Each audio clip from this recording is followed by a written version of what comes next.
So let's assume that some of my fears are real.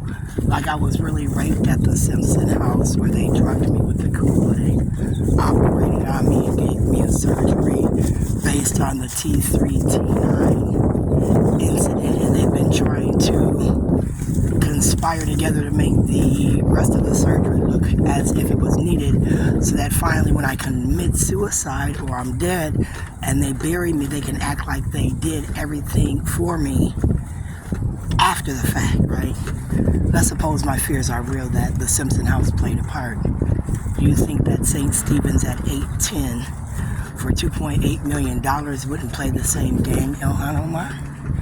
Do you think that for fixing up the church, pipes, renovations, roofs, they wouldn't play a game, if you were writing that big check versus denying access of membership, denying access of donations, where you were bullying them, saying, well, you won't get no money from anybody else then, in the same sense like the police, defunding and funding the police. So I said Men in Black, on one hand, if that's a small business, it's a black man's business, and they're getting an opportunity, that's a great thing.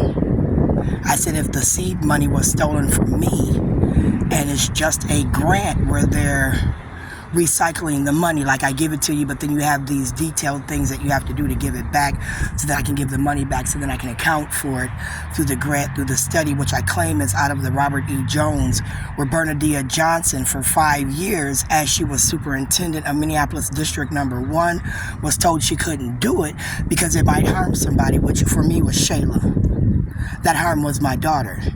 And I said she didn't care because she had this ideology with Amy Jane Getz, and this ideology, when people decided that we needed to claim our African ancestry or else, then it made me look at things differently. Because see, for me, I understand that the color of my skin could have originated from a part